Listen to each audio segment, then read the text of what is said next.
for Heffron. Madam Deputy Speaker, I make a contribution to the Reproductive Health Care Reform Bill of 2019. I have listened to the views of members of this place, as has my office received hundreds of emails from various people of different particular positions. One thing for sure, though, in respect of all of those submissions, or almost all of those submissions, is nobody knows what the actual law is in New South Wales.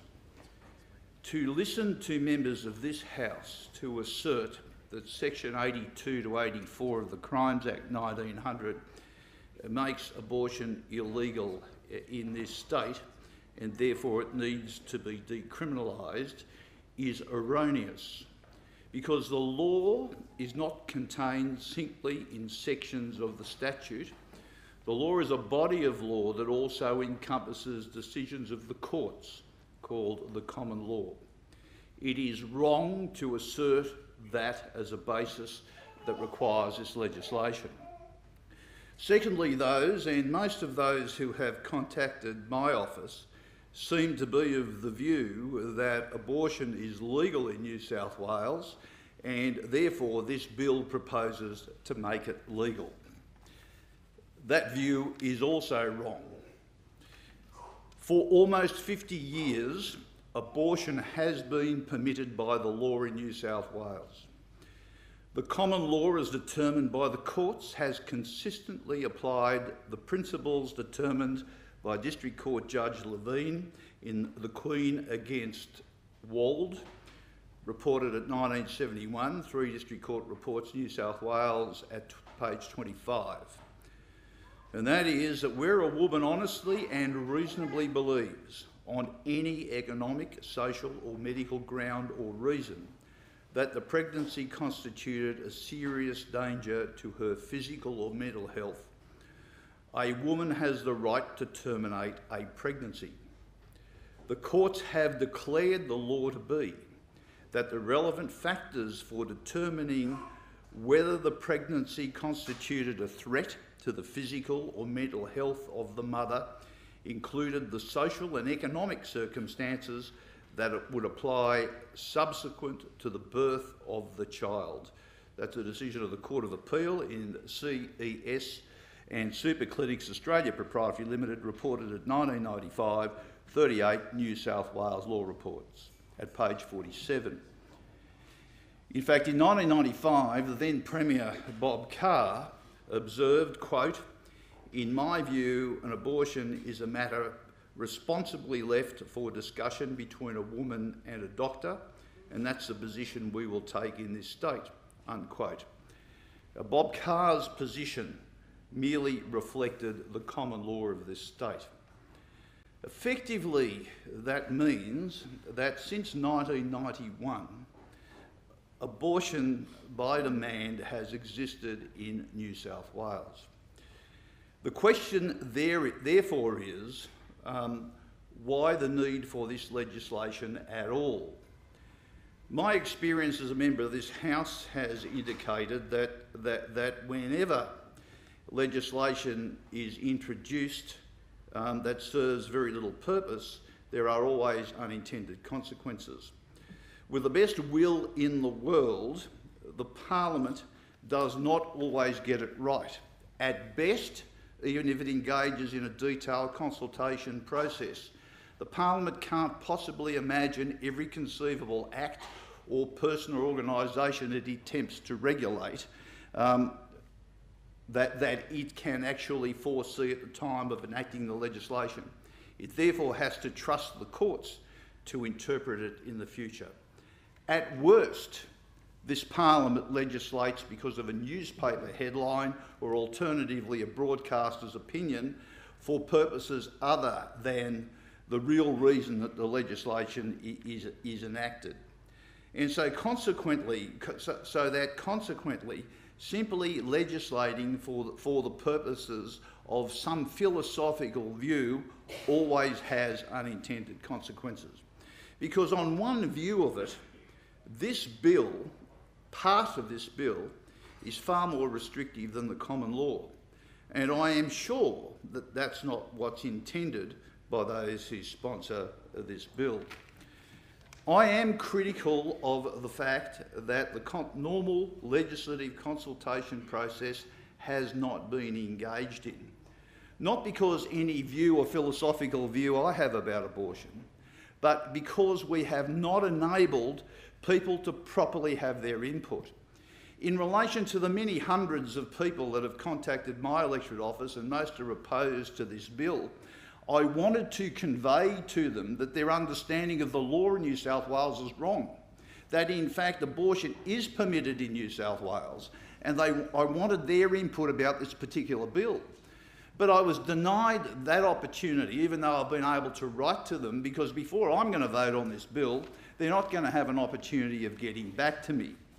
Now, I've heard members of the government, I know this is a conscience vote, talk about the fact that the way in which the bill has been rushed through is not appropriate.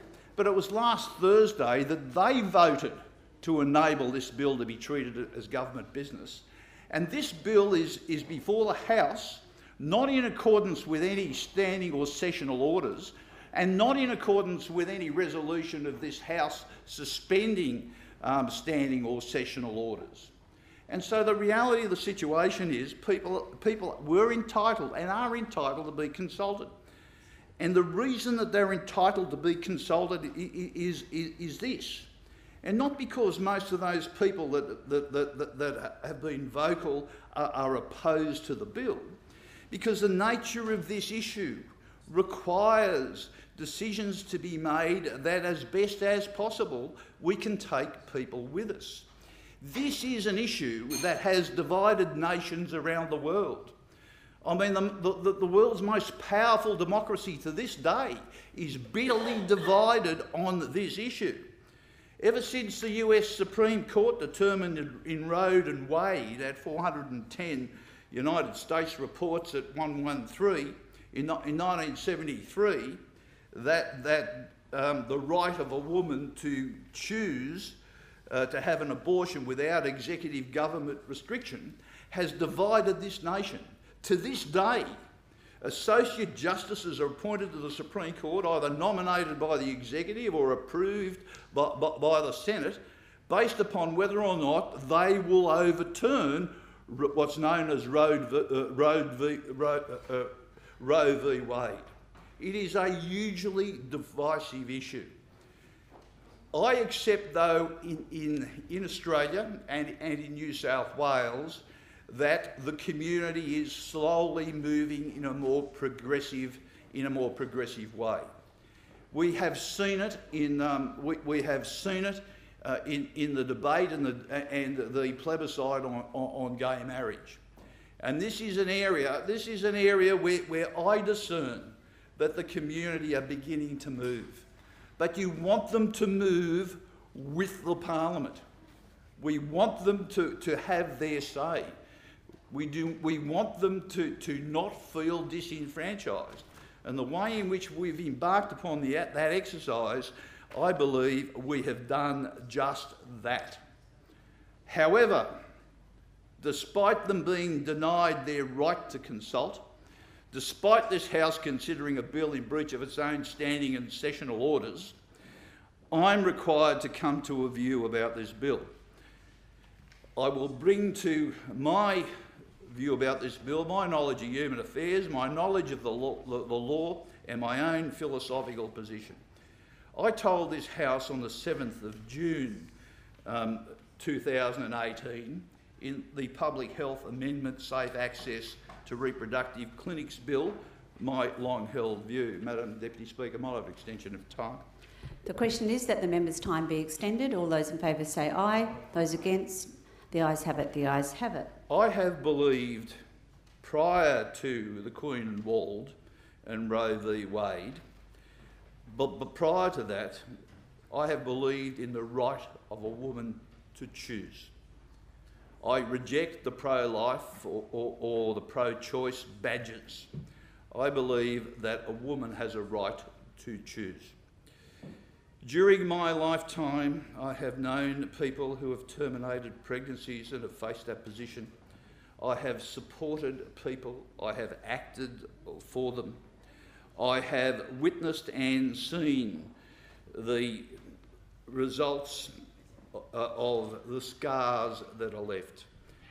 I don't think any single woman who is pregnant arrives at a decision to terminate a pregnancy lightly, and I had those views confirmed by the obstetricians I spoke to yesterday.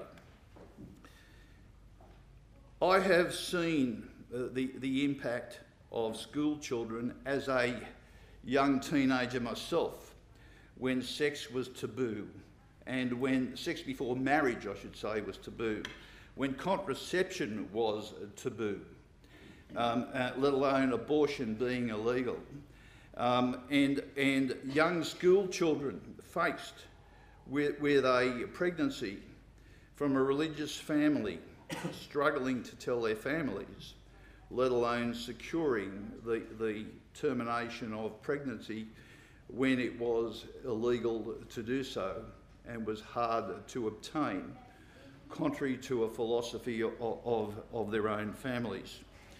I have seen in those days in the late 60s and heard of them because I was around at the time of the backyard abortionists, the unqualified people who terminated pregnancy and injured women and girls who are desperate for termination. No law will stop it happening ever, because no law is going to impede upon a woman's right to choose. The US Supreme Court recognised that in 1973, and the courts have recognised that in New South Wales since 1971. No man can impose in my opinion, their view upon a woman's right to choose, because they can never place themselves in that position. It is fine to have a religious belief or a philosophical belief. It is fine to try and advocate those views. But for somebody like me, who will never ever be in that position, I cannot vote to impose that position on another woman who is pregnant. Accordingly, I will do what I have done virtually my entire adult and teenage life. I will support the concept of a woman's right to choose, and if I am required to vote on this bill, despite my concern about its utility, I will vote in favour of the bill.